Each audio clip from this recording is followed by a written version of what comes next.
Hi, and welcome to the daily reading for May the 11th.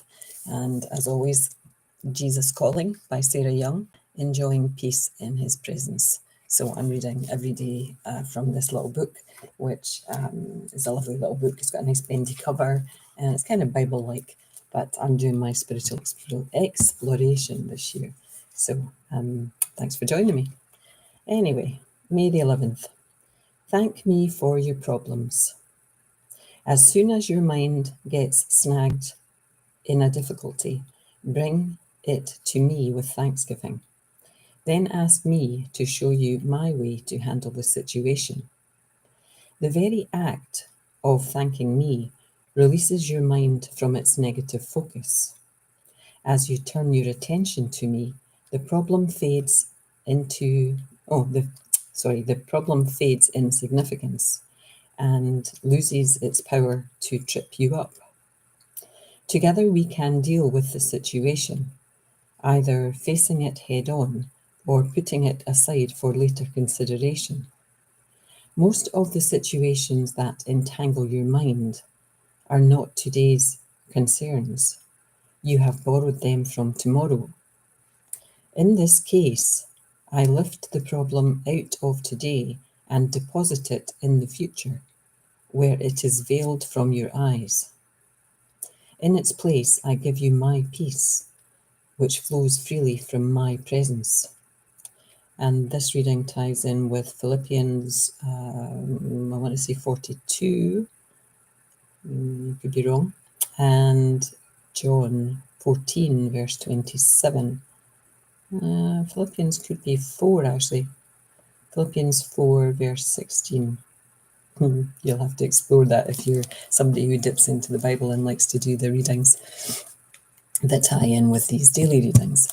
I don't. I did bring the Good News Bible downstairs a few weeks back, and a couple of days I did dip into it, but I've put it back upstairs again, mainly because the writing is tiny, and I need to get myself a larger print, because even though I'm working on my eyes, and I do believe they're strengthening, my patience when it comes to reading something so small,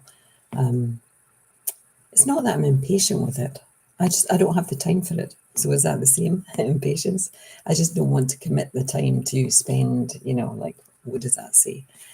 So anyway, that's part of my trust this year. My problems this year is my eyesight. So I am frequently talking to Jesus and saying, thank you for my 2020 vision. Thank you for giving me clear sight. And interestingly, I found I was looking for, I wrote a screenplay years ago and I was looking for it yesterday, and I found it in amongst a box of other writings. And I'm always doodling. So I found some doodles for book titles, and one of them was Seeing Clearly. And I like to do artwork when I'm doodling. So, seeing clearly and seeing clearly, it was in all different versions. And I thought, well, that's an interesting thing to see today. But Jesus talks about us, about the unseen, seeing the unseen. And that's where I struggle a little bit, to believe, to see the unseen. I'm looking for seeing the physical and the seen. And, it's perhaps about seeing clearly the unseen for me, but we'll see. It can be difficult to thank or to be thankful for your problems, let's face it. But Jesus says that most of our problems are in the future. They're not actually standing in front of us. The ones that are standing in front of us, we have to deal with. We have to face them, and we can ask Jesus for help with that. We can ask Jesus for strength in facing that. And really, in my belief system, we're asking ourselves to be strong enough, to be courageous enough to face that problem, to face it and deal with it and then move on.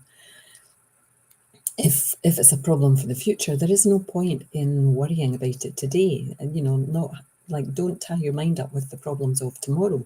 So Jesus is saying, give that to him and he will veil it from us so that we find peace in today.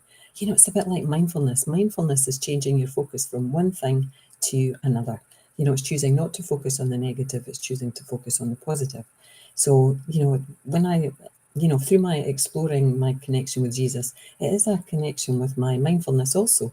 You know, my mindfulness beliefs, my Jesus beliefs, my God beliefs, my Father, Mother of the Cosmos beliefs. It all ties in. And that's my 5 minutes up. Oh, this would be a good subject for a day. Namaste. Love to you all. Bye now.